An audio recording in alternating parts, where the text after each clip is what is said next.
Welcome to the Terrible Podcast with your hosts, sports journalist David Todd, and from SteelersDepot.com, Dave Bryan. Just a couple of Daves, chillin', talking Steelers.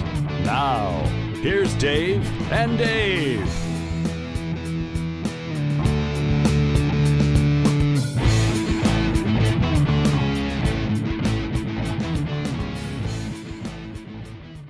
Welcome to the Terrible Podcast with Dave and Dave. He's Dave Bryan of SteelersDepot.com, the place to get your latest and greatest Steelers information. And I'm David Todd at Season 9, Episode 8. And Dave, apologies for not being able to jump on the show on Friday, but the Steelers did get a 31-14 win over the Eagles. And I know you banged it around a bit, but I'd like to bang it around some more. And then we'll get into kind of the news of the weekend as the Steelers get ready for another kind of matchup here this Thursday and get ready to exit St. Vincent College. Yeah, 2 days left, two training camp practices left as of today, and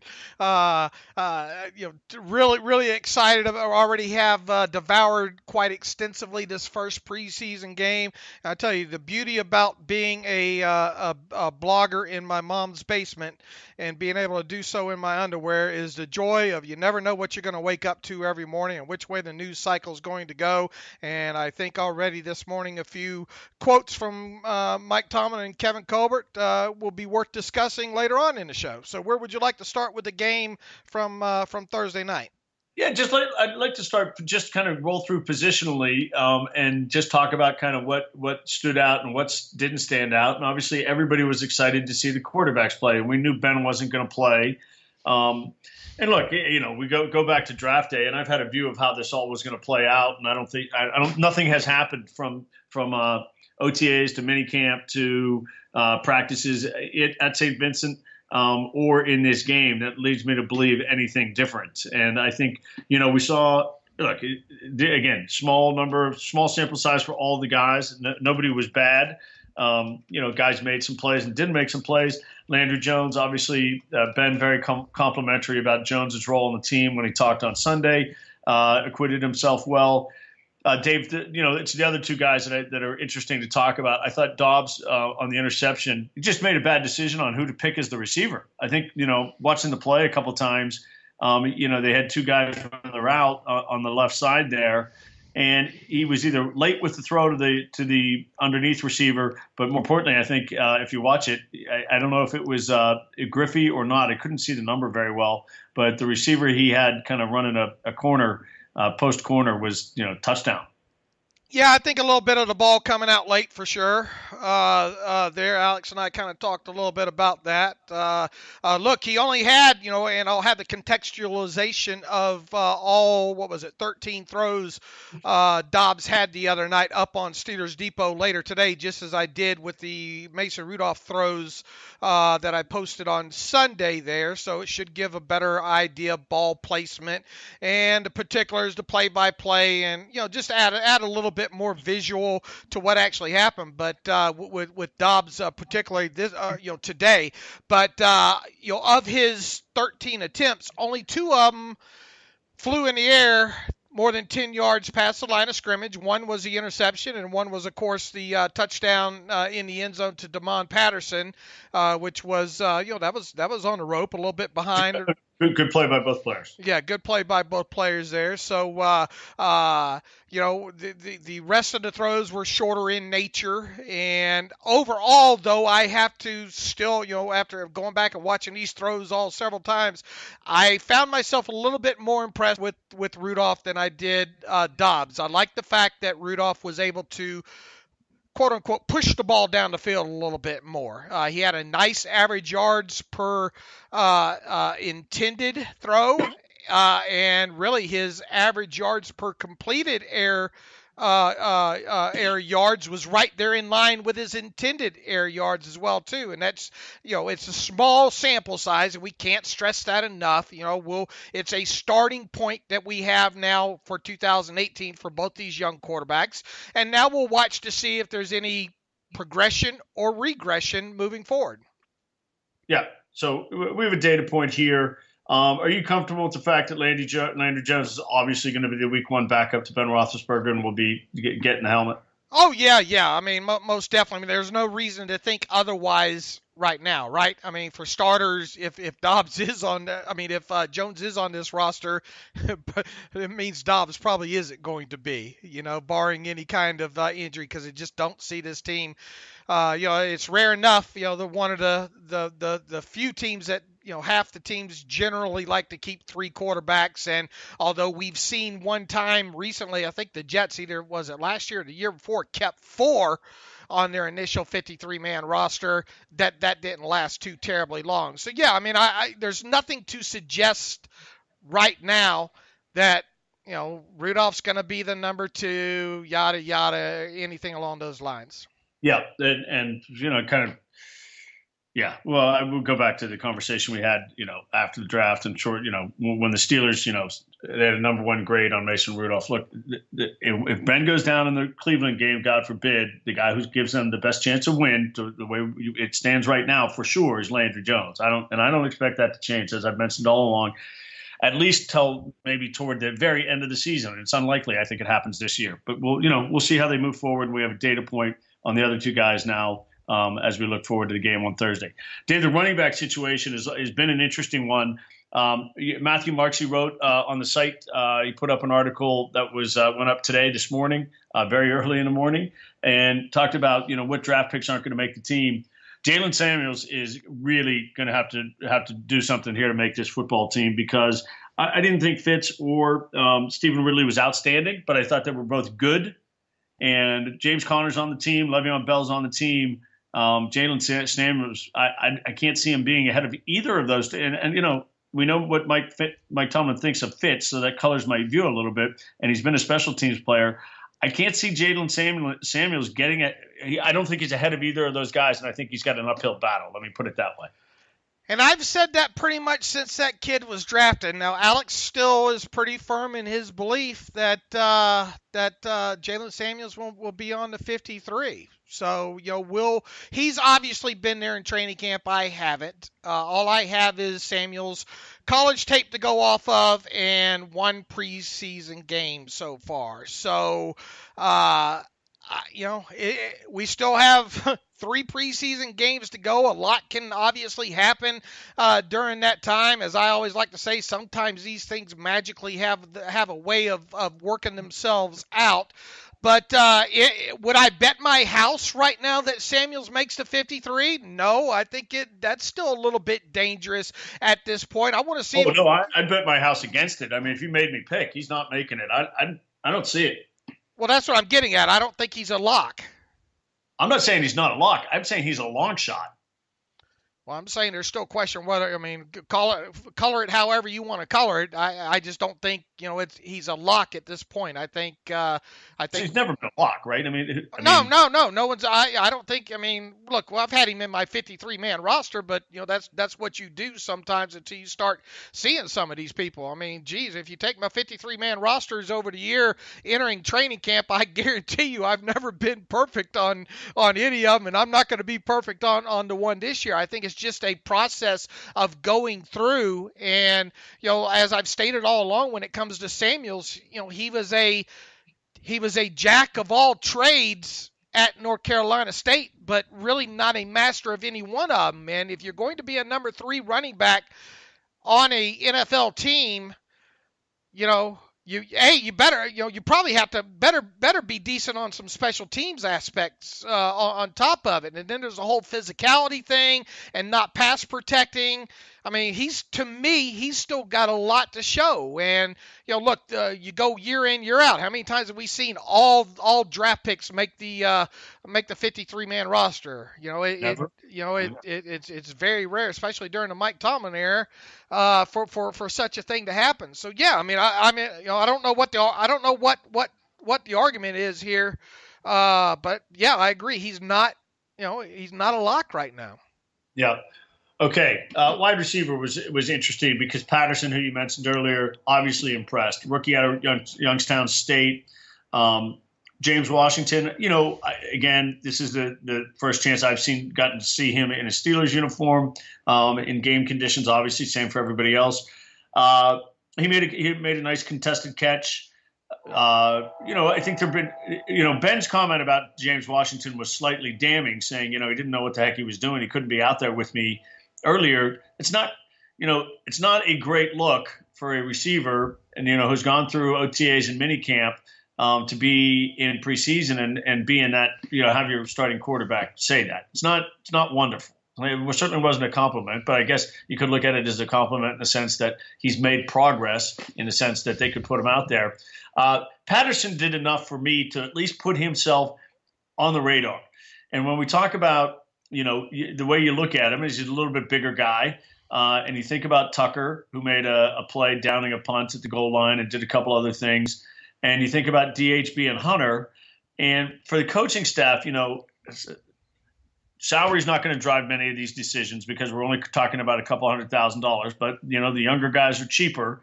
And if you feel like there's upside, and certainly you would think for guys like Tucker and Patterson, there's upside into, them learning the system more fully and just in their physical development of being football players, you would think there's upside. You would think Hunter at best is just at the top of what he's going to be. It's hard to imagine Hunter, he's been around long enough that he's going to be much more than what we've seen so far. And DHB, his speed is a huge part of the package he brings to the table. It doesn't look like over the past couple of years he's slowed down at all. But we know that he is. If he's not if he hasn't already started to decline physically, that's imminent going forward. So, Dave, did Patterson do enough in seeing that to at least put him in the focus group of who can make this team at receiver? Well, first, to go back to the comments Ben made yesterday about Washington, in context, I didn't view those as being in any way, shape, or form kind of damning on the offseason workout, development of James Washington. To be quite honest with you, I mean, Ben wasn't at many OTA practices to begin with, right? You fast forward into camp. I think it's logical to expect a guy to maybe start on a second or third team and kind of work his way up into first team reps. And I think that's exactly what happened. I don't view anything that's happened with James Washington from the time that he was drafted to this point as viewing any of it as being negative, to be quite honest with you. Now, has he maybe struggled with some aspects? I'm sure he has. I mean, he coming out of an offense that he played in 4 years that was line up and go and getting the signals from the sideline and that kind of thing to a more conventional thing where hand signals and more, probably even more read adjustments and those kind of things for sure. So, I'll just say that I didn't take anything what Ben said on Sunday as damning toward him and how his development has come along. Fair enough. So now moving into a guy like Patterson. Hey, well, I mean, there's been a little bit of buzz about this guy since the start of training camp. And, we saw Thursday night against the Eagles why that is, I think. And, a couple of these videos that are surfacing on social media of some routes that he's, running and all. Look, that kind of stuff's probably there every year, with X wide receiver impresses on this rep here. We just, social media now. Sure.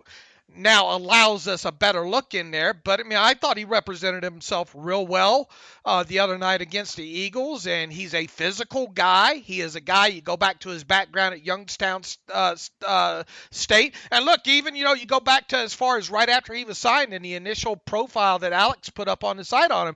Alex was pretty much right on the money on him. He's a physical guy, some combative catch with him. He's got a special teams background, and I think that's going to play a role with it as well too. So yeah, it's no wonder Ben was asked Sunday afternoon, is this perhaps the best young wide receiver group that he's had during his 15 years in the league, and I think it is a very exciting group.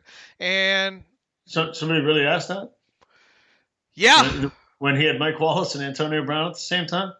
Yeah, they said, insinuated perhaps this group might be the best he's ever had. in his 15 years coming to Latrobe. He says, "Gosh, I don't know. I mean, I don't know all the including Juju. Maybe we can start having the conversation. But in terms of new guys, I mean, come on. I'm thinking the question was posed more, complete.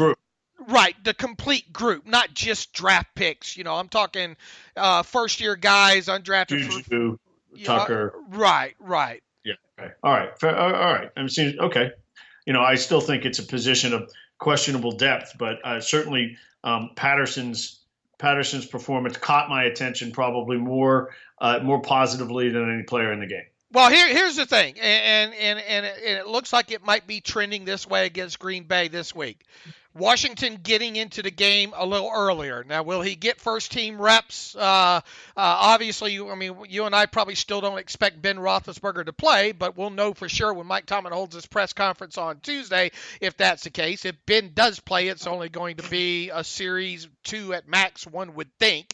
But it will be interesting to see if Washington is able to get on the field with another group. He's apparently running with, the ones now, some during training camp practices, and we'll go from there. So, let me just clarify. I am in no way, I don't have any different opinion about James Washington right now than I did at the moment he was drafted. And I think now this next 3 weeks will be fun to watch, not only him, but Damone Patterson and, maybe even a guy like Marcus Tucker, because as you stated, we know who Justin Hunter is and who he isn't. Now, the thing is how much love does Mike Tomlin have for him?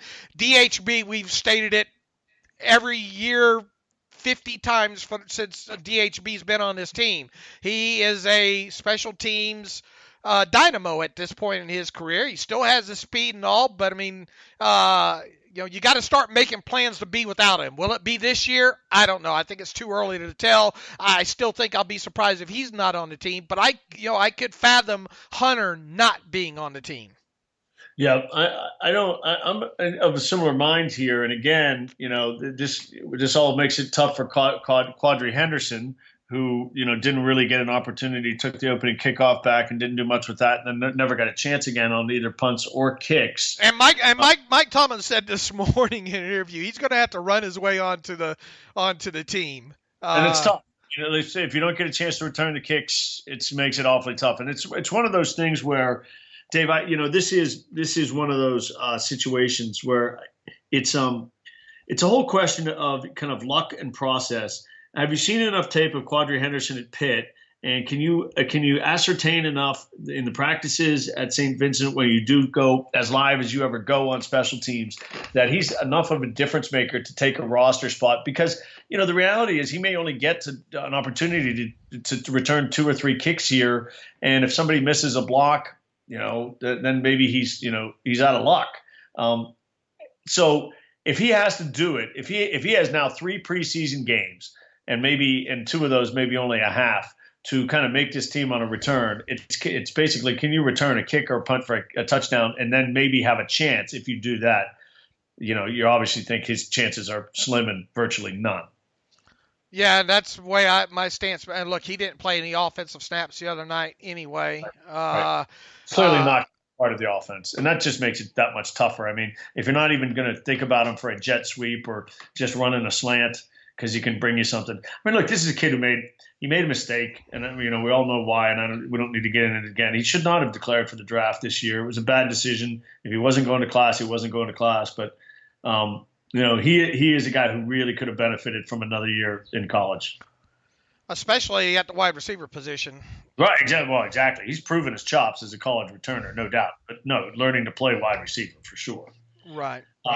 So now, I look at it and I think there's a realistic chance of keeping, I do think there's a realistic chance of keeping 4 running backs and Roosevelt Nix on top of that. So, there could be 5 guys defined in that position, which then, that makes it, that means you're almost certainly not carrying 6 receivers. And then so who's in the 5? And right now, as we've talked about with Melanie's work and your work, Dave, we've come to the conclusion that it's most likely Eli Rogers is on the pup to start. So you've got 3 spots spoken for, and it looks like, I think realistically, we can say 4 guys battling for 2 spots at the wide receiver position. Yeah, I think it's fair, for sure. And DHB, I would rank DHB's probability higher than Justin Hunter's right now at this point. But they're all in the mix at the bottom there. Sans guys like Tevin Jones and Trey Griffey, of course. It's going to be interesting to watch play out the rest of the way there. And okay, so Vance McDonald. I mean, I know your level of concern, but what's your level of concern? I mean, Mike hasn't really given us any color here, and the comment he made, I guess it was yesterday, wasn't comforting. Well, David, I grew up Roman Catholic, in a strict Roman Catholic Here we go.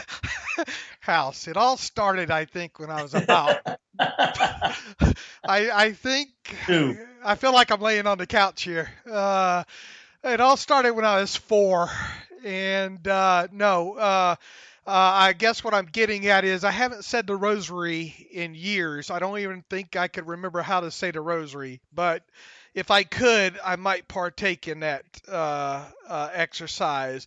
Yeah, I'm concerned about him. I mean, this is a guy that we've talked ad nauseum. I'm adding that to my repertoire, ad nauseum now. So we'll put it on the T-shirt. Are you impressed? I am impressed. That's Latin, by the way, just for the record. Oh, okay. Yeah. I thought it had something to do with Pepto-Bismol, but mathematics.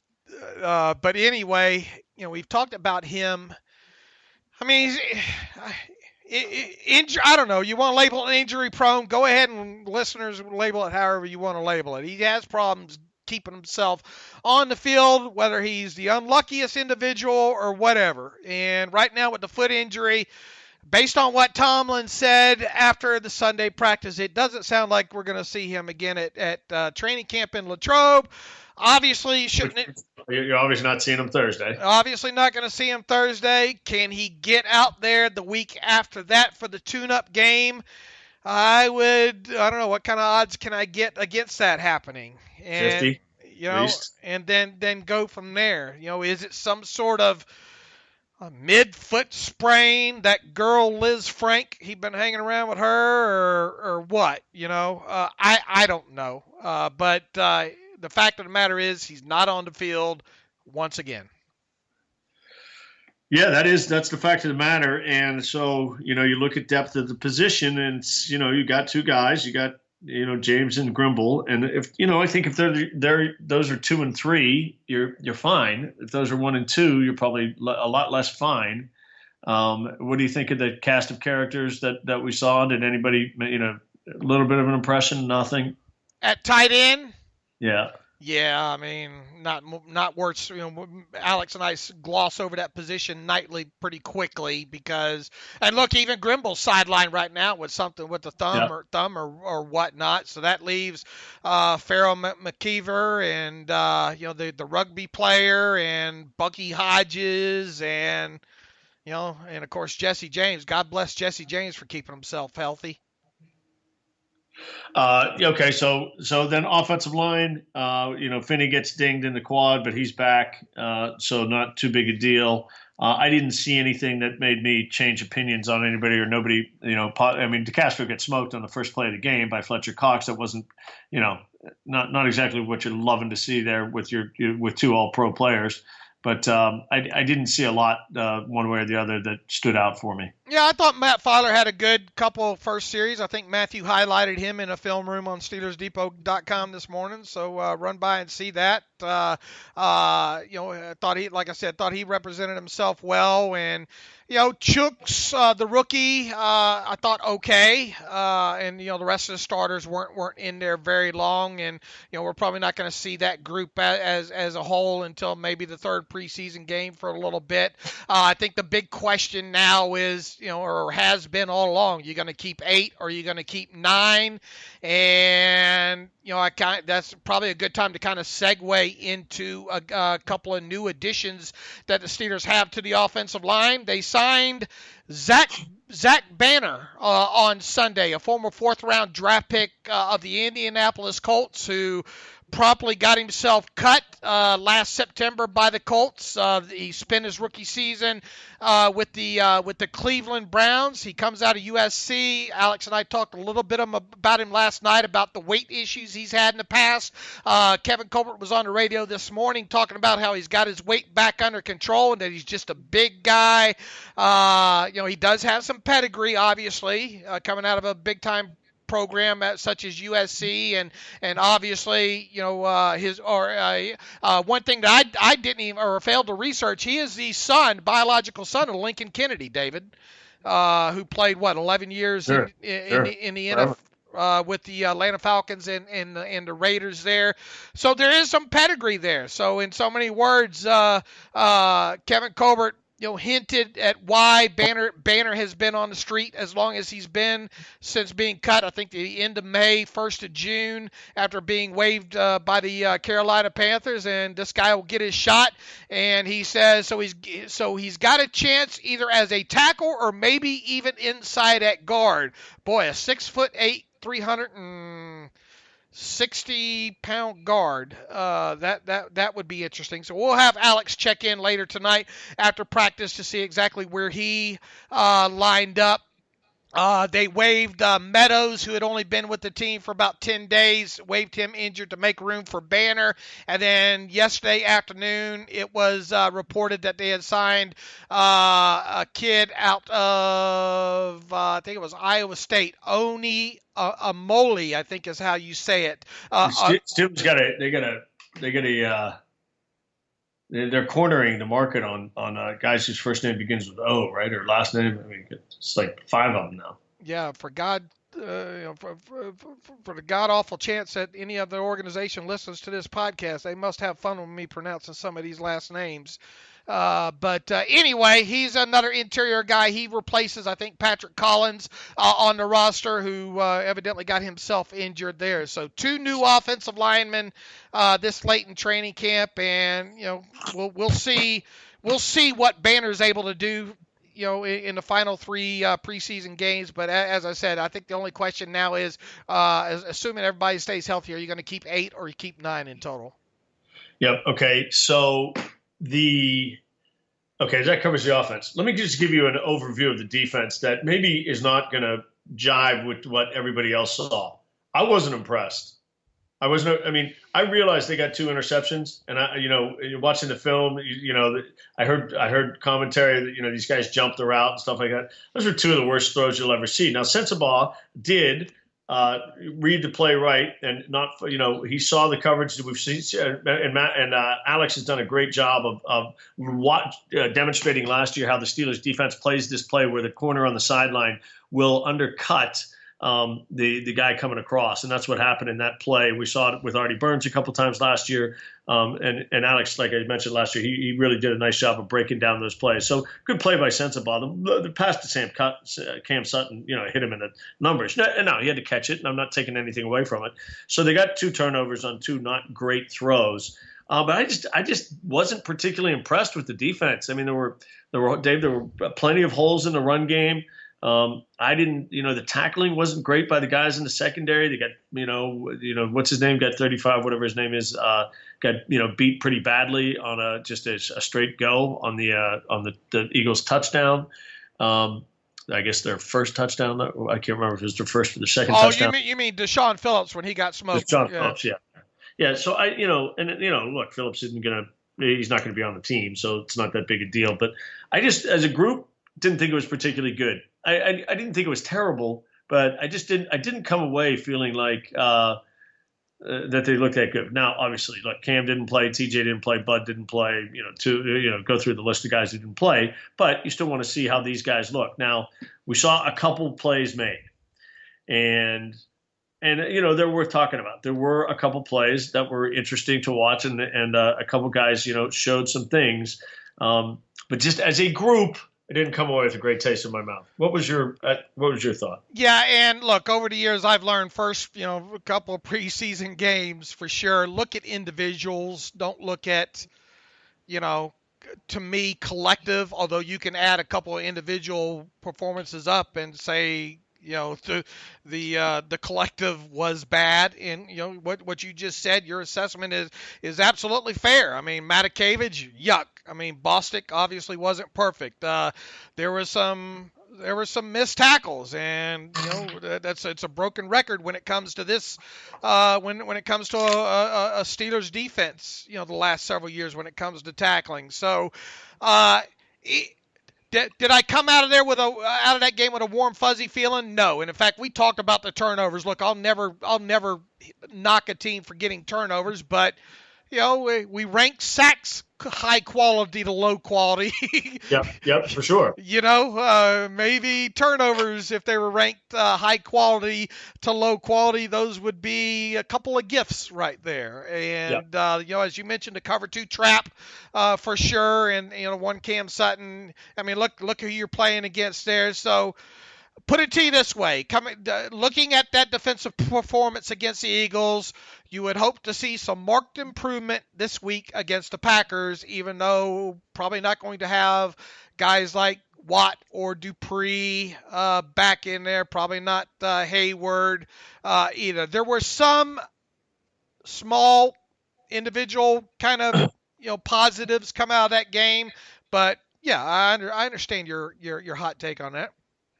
I will say that, and again, limited viewing time, but I have always been a little bit more impressed with Farrington Huguenin than I have with Keon Adams. And, we'll see how this plays out.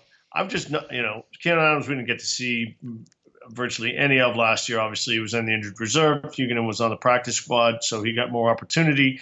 It is interesting that Adams, I don't know, based on pedigree or whatever, is running, at least in front of Huguenin in terms of being on the second team versus third team. But he has just seemed, like his body type's a little bit different. I've liked him just a tad bit, and I did in the game as well, like him a tad bit better. But, again, you want to talk about positions that are, questionable depth. There you go. Well, and Denny, we saw him get in there and make a sack. And, look, as Mike always says, when the lights shine, that's when it matters most. And putting a sack up there, beating a tackle with a speed move and using his leverage, maybe he helped himself a little bit to be in that conversation. Well, let's be clear here. Adams, I think the tape shows had a couple of nice pressures in the game. Adine had the sack, had a nice. The next series had a nice run stop there. But if we're ever get ourselves in a position during the 2018 season where we're talking about both those guys taking meaningful snaps. I mean, that's the problem, right? Because you really have one backup for each side. I mean, Chicolo, we have to assume that Chicolo is the backup for both Dupree and Watt if one of them were to have an issue. And then, it feels, as I've said all along, feels awfully naked. Look, we have questions about the starting outside linebacker. Well, right. Well, probably more about the inside, but yeah, we certainly have on the outside. Look, it's as a group. I mentioned it the other day, and I got a lot of pushback on Twitter about the wide receivers. But I said, look, this is a 10 to 12 win team on paper as it's structured right now. Injuries are something every team deals with. So the caveat is, if Ben or AB or somebody gets that significant gets injured, all that stuff goes out the window. But I will say that the Steelers' lack of depth at linebacker, maybe it isn't as big a deal at wide receiver, but at least let's say for now, wide receiver. And some would say offensive line, although I'm less concerned about that. The lack of depth at linebacker, maybe the lack of talent, we're not even sure about that, is certainly a question mark. Well, we think and hope Watt, if Watt can stay healthy, which, by the way, he's missed most of training camp with a hamstring, and he's working himself back, and but he's not back yet, and I wouldn't expect him to play against the Packers. But assuming he's the same guy from last year and then takes that year 2 step forward, he should be fine. Now, obviously, switching sides is going to be interesting how that plays out. But here we are back in the same place with Bud Dupree again. Dinged up at the start of the season. And, the only way you get better is being on the field, right? I mean, correct me if I'm wrong. But we'll see how the switching sides does for him. So, are you asking me, am I overly concerned about the defense? Yeah. Why wouldn't I be at this point? Am I ready to draw any hard conclusions just yet? No. But coming out of that first preseason game, it wasn't a great warm fuzzy feeling there. Now the defense, to hear some of these camp reports have been playing better during camp, and they have a lot of interceptions and yada yada. But you also can't touch the quarterback during these sessions either. So we got 3 more weeks to talk about the defense for sure, and we will. Dan McCullers going to make this squad again. Boy, Alex sure seems to think so, and it looks like that obviously means Josh Frazier's on his way to the practice squad. And what was it? Frazier and Greg Gilmore, the undrafted free agent out of LSU. Both those guys only got like 4 or 5 snaps the other night. Kind of hard to, to me make to show anything. So right now, I think if you're drawing up a 53-man roster and you're keeping 6 defensive linemen in total, you would have to have Daniel McCullers on that thing. Yeah. So and back to Matthew's article that was posted earlier this morning talking about the draft picks, it would look like, after the top, 4 guys, basically after you get out of the 3rd round, none of these guys are going to make the team because I don't see a path for Marcus Allen. I mean, I never have. And he's certainly exactly the kind of guy you like on the practice squad, and shouldn't be any problem getting him there. But, with the Steelers, they're still trying to find out how much talent they have back there. But when they signed Burry as a special teams guy, and you pretty much, I think you have to kind of assume he's going to be on the team. And I've always liked Jordan Dangerfield. I think Mike kind of likes Jordan Dangerfield. And he's going to work to make the team, but it just life's going to be tough for Marcus Allen. Let's just put it that way. He is fighting an uphill battle. When you start filling in the blanks of your 53-man roster here, and you get to the idea or the notion that 5 safeties in total, the probability of that happening, and you're talking about one of those guys potentially being a 5th-round draft pick that's pretty much a box safety only, he's going to have to really light it up on special teams, one would think, and especially on top of all that, when you consider that some of these guys like Sutton and Hilton appear to have been given some safety training, break glass in case of emergency, being able to play in that dollar type situation there. To me, it spells that if you're going to keep 10 defensive backs in total, that 6 of them would be cornerbacks and 4 of them true safeties. So I agree. I think it's still a very tough battle for Marcus Allen to make this 53-man roster, and especially if he's not some sort of special teams demon here to close out the preseason. Yeah. Okay. So tell me about one guy that I didn't pay close enough attention to, Matthew Thomas. What was your take on him from the game? Yeah, I want to see more. It's left me wanting more. So, I mean, I'll leave it at that. He played, 20, how many snaps did he play? He did some good things. They used him off the edge as a rusher at times during the game, as you would expect sometimes an inside linebacker to get moved around. He played 26 defensive snaps, I think, total, 9 special team snaps. But don't forget, L.J. Fort's still hanging around as well too. So my boy L.J. Fort, man, he's getting a little love I see over the past few days. He's a tough guy to cut. I think he plays. I'll say it again for our listeners who are just tuning in, man. I'm so disappointed L.J. Fort did not get a chance to fill that role when Shazier Matakevich went down last year. I think it was a huge mistake by the Steelers. Every time I see him play, to me, he looks – look, I know he missed a tackle in the Jacksonville game, and it was a significant play. But, I think he's not Ryan Shazier, but I think he's a capable player. And he did play some in some sub packages, but predominantly the Jacksonville game he missed a play. Predominantly it was, and it's still it's still ugly to go back and watch that game with Spence and knowing that he had been signed off the street, and would it have ultimately been gashed or what have you, especially against the run.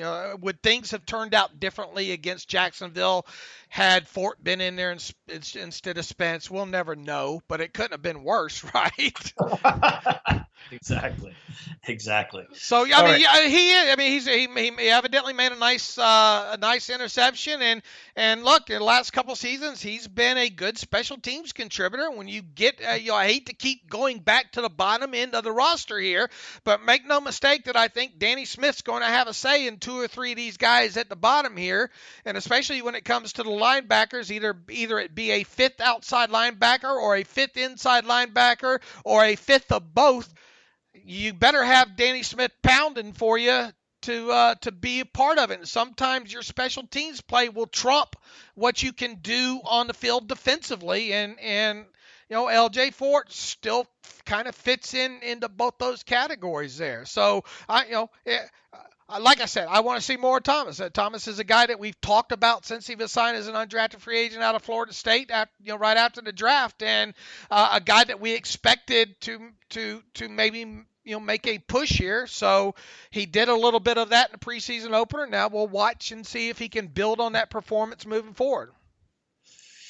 Okay, anybody I missed or that you want to talk about that made an impression or positively or negatively? No, I think we've covered all of it as far as fringe guys and all that kind of stuff goes. I mean, I'm obviously excited to see if Rudolph maybe jumps Dobbs this week and gets the opportunity. I want to see him continue to try to push the football down the field like he did against the Eagles there. Patterson, Washington. I mean, all the marquee, the names we've been talking about since the draft. I'm still excited about, especially on the offensive side of football. Okay. Where should we go from here? All right. Mike Tomlin was back on the radio this morning was asked a little bit more about Le'Veon Bell, and specifically he was asked, Mike, we haven't heard you talk too much about consequences being associated with Le'Veon Bell missing training camp this year like we did last year. And in so many words, Mike said, I don't feel like I should have to. And here's his direct quote. I just want to say it's the dumbest question going. I don't know who asked it. I don't want to know who asked it. But, I mean, does everybody not understand the Le'Veon Bell situation now times 1,000? I mean, everybody knows exactly what's going on. If that's the question you ask when you have a few minutes with Mike Tomlin, you just wasted everybody's time. And they just wanted him to reiterate his right. Waste everybody's time. His concern about consequences. I just believe that it's accepted. And that there are, Tomlin said, about possibly being consequences with Bell missing training camp a second year. There's a reason why we come up here and work in this environment and develop individually and collectively. So when you miss that, there's consequences. And I just stated the obvious last year because it was our first venture into that realm, and I just felt like it needed to be stated. I've stated it less so this year because we've been there and done that. I hadn't talked a lot about him because there's really not a lot to talk about. He continues. The 2 most important variables regarding Le'Veon Bell is when he shows up and the level of football conditioning he's in when he gets here. And until you have those 2 variables or boxes checked, discussions are mute. So I'm sure he's in great shape. He's in great shape over a 12-month calendar, but football shape is football shape. When he gets here, we'll see where he is and then proceed from there. Until then, I'll focus my energies and attention on the guys that are working here as I should. Okay, next. Look, I mean, there's nothing to say about that. Nothing's going to change. It's not going to change. There's nothing new, and he's going to be the starting running back. So, okay, on to the next. Will he play more than 75% of the snaps in the regular season opener? Yeah. I think that's the right number, but I'll take yes. I'll take the under. Okay. What else do we have here? We talked a little bit about what Ben had to say about the young wide receivers. We have a missed tackle breakdown on the site from the game the other night. Make sure you have not eaten before you watch that.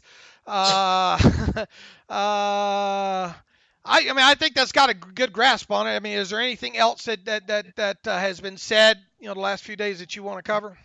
No, I mean, the other stuff there was a note in the one of the papers from Houston today about Sammy Coates, making a decent early impression and having a chance to make the roster.